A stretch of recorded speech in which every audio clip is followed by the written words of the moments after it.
안녕하세요. 오늘 세계를 듣다 채널에 오신 여러분 환영합니다. 오늘은 또 어떤 흥미로운 이야기를 나눠볼까요? 네, 오늘은 좀 논란이 되고 있는 이슈인데요. 트럼프, 카타르 럭셔리 제트 논란에 대해 한번 파헤쳐볼까 합니다. 아, 그 얘기군요. 만약에 미국 대통령이 외국 정부한테서 우리 돈으로 거의 5천억 원이 넘는 그런 초호화 전용기를 받는다고 생각해 보세요. 5천억 원이요? 와, 네. 근데 이게 그냥 공식 업무용으로만 쓰는 게 아니라 나중에는 뭐 개인 기념 사업 같은 데 쓰일 수도 있다. 이런 얘기가 나오면 어떨까요? 그렇죠.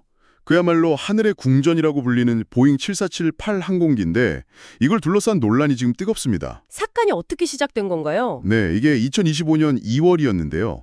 트럼프 대통령이 플로리다 판비치 공항에서 카타르 왕실 소유의 보잉 7478 항공기를 직접 둘러봤어요. 아, 직접요? 그 비행기가 원래는 카타르 군주, 그러니까 에미레를 위해서 특별 제작된 거라고 하던데요. 맞습니다. 아주 호화롭게 만들어진 거죠. 근데 이제 계획은 2027년에 미국에서 새로 만드는 대통령 전용기가 나올 때까지 이걸 임시 에어포스 1으로 사용하겠다는 거예요. 임시 에어포스 원으로요? 트럼프 대통령은 이걸 뭐 카타르의 훌륭한 제스처다, 심지어 무료 선물이다 이렇게 얘기했다면서요. 네, 그러면서 이걸 비판하는 사람들은 멍청하다고까지 했죠. 허허, 근데 이게 왜 그렇게 문제가 되는 걸까요? 선물이라고 하면 그냥 좋은 거 아닌가요? 아, 근데 그게 그렇게 간단치가 않습니다. 제일 큰 문제는 트럼프 대통령 임기가 2029년에 끝나잖아요. 네, 그렇죠. 그 이후에 이 제트기를 개인의 대통령 도서관으로 옮긴다는 계획이 포함되어 있다는 사실이에요. 개인 도서관으로요? 잠깐만요. 그럼 공적인 자산이 나중에는 그냥 사적인 기념물이 될 수도 있다는 거네요. 바로 그 지점입니다. 그러니까 이게 개인적인 이익을 받는 거 아니냐, 이런 의혹이 아주 강하게 제기되는 거죠. 카타르 측 입장은 뭔가요? 정말 주기로 한 건가요? 카타르 쪽에서는 뭐 아직 최종 결정된 건 아니다. 양국 국방부끼리 협의 중이다. 이런 입장인데요. 하지만 정치권 반응은 이미 상당히 격한 것 같던데요? 여야 할 것 없이 비판이 나온다면서요? 그렇습니다. 뭐 하원 민주당 대표인 하킴 제프리스는 아예 공공연한 부패다 이렇게 얘기했고요. 공공연한 부패요? 와... 네. 그리고 공화당 쪽에서도 예를 들어 릭 스콧 상원의원 같은 경우는 이게 외국 비행기다 보니까 보안 문제를 제기했어요. 아무래도 대통령이 타는 건데 말이죠. 그것도 일리가 있네요. 그리고 민주당의 클스 머피 상원의원은 표현이 더 셉니다. 핵급 부패다. 핵급이요? 네. 그러면서 카타르에 무기 팔지 말아야 하는 거 아니냐 이런 경고까지 했어요. 와, 이게 파장이 정말 크군요. 심지어는 트럼프 대통령을 되게 강하게 지지하는 사람 중에서도 비판이 나왔다고요. 네. 로라 루머라고 아주 강성 지지자라고 알려진 인물인데 이 사람조차도 카타르가 혹시 하마스랑 연계된 거 아니냐 이런 의혹을 제기하면서 이번 거래에 좀 우려를 표했어요. 그러니까 이게 단순히 그냥 비싼 비행기 한 대 받고 끝나는 문제가 아니라 훨씬 더 복잡하고 좀 민감한 문제들이 얽혀 있는 거네요. 정확합니다. 그래서 이제 윤리적 법적인 문제로 넘어가게 되는데요. 미국 헌법에 아주 중요한 조항이 있어요. 에뮬루먼스 조항이라는 건데요. 에뮬루먼스 조항이요. 그게 뭔가요? 네, 이게 뭐 단순히 외국 선물 받지 마라 이런 차원을 넘어서요. 대통령 같은 고위 공직자가 외국의 어떤 금전적인 영향력으로부터 완전히 자유로워야 한다. 그러니까 정책 결정의 독립성을 지켜야 한다는 그런 헌법적인 안전장치인 거죠. 아, 이해됩니다.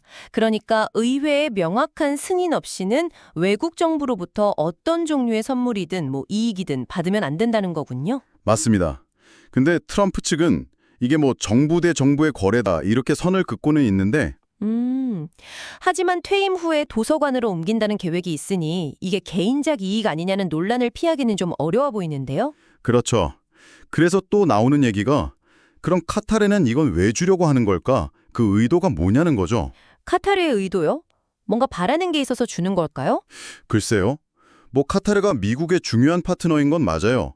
미군 기지도 제공하고 있고 여러 국제 분쟁에서 중재 역할도 하잖아요. 네, 그렇죠. 중동에서 역할이 크죠. 근데 또 한편으로는 과거에 이슬람주의 단체를 지원했다 이런 논란도 있었거든요. 그러니까 이번 제트기 제공이 혹시 미국의 어떤 정책 결정에 영향력을 행사하려는 시도 아니냐 이런 의심의 눈초리도 분명히 있습니다. 이런 식의 외국 정부 선물 논란, 이게 뭐 이번이 처음은 아니겠죠. 과거 미국 역사에도 비슷한 일이 있었을까요? 아주 흥미로운 사례가 있습니다. 1837년인데요. 마틴 벤 뷰런 대통령 때 일이에요. 1837년이요. 아주 오래전이네요. 네, 그때 오만 술탄한테서 사자 2마리랑 말 같은 아주 값비싼 선물을 받았어요. 사자요? 동물원도 아니고? 네, 근데 벤뷰런 대통령은 이걸 그냥 덥석 받지 않고 바로 이 에멜로먼스 조항을 근거로 의회에 승인을 요청했어요. 결국 어떻게 됐냐면 이 선물들을 경매에 붙여서 그 돈을 국고로 귀속시켰습니다. 아, 헌법 정신을 따른 거네요. 그럼 반대 사례도 있나요? 좀 다른 경우지만 프랑스의 니콜라 사르코지 대통령 사례를 들 수 있겠네요.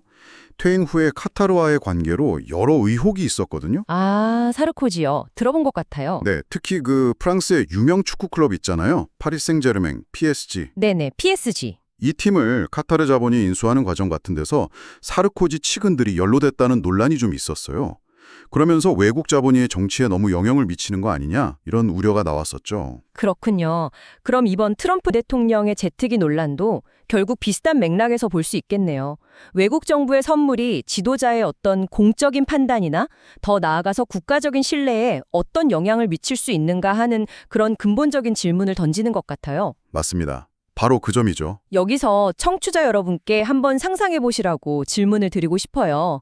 만약에요, 어떤 외국 회사가 여러분 회사의 대표님한테 업무용으로 쓰세요 하면서 최고급 승용차를 딱 제공했어요. 네. 근데 몇 년 뒤에 보니까 그 차가 대표님 개인 소유가 되어 있다면 여러분은 그 대표님의 다른 결정들을 얼마나 믿을 수 있을까요? 생각할 거리를 던져주시네요. 겉보기에는 이게 그냥 공짜 비행기, 무료 선물처럼 보일 수 있지만 그 뒤에 보이지 않는 대가가 있을 수도 있다는 거죠. 그 경계가 어디인지 한번 깊이 생각해 볼 필요가 있겠습니다. 네, 정말 그렇습니다. 지금까지 오늘 세계를 됐다 채널이었습니다. 청취해 주신 여러분 진심으로 감사드립니다.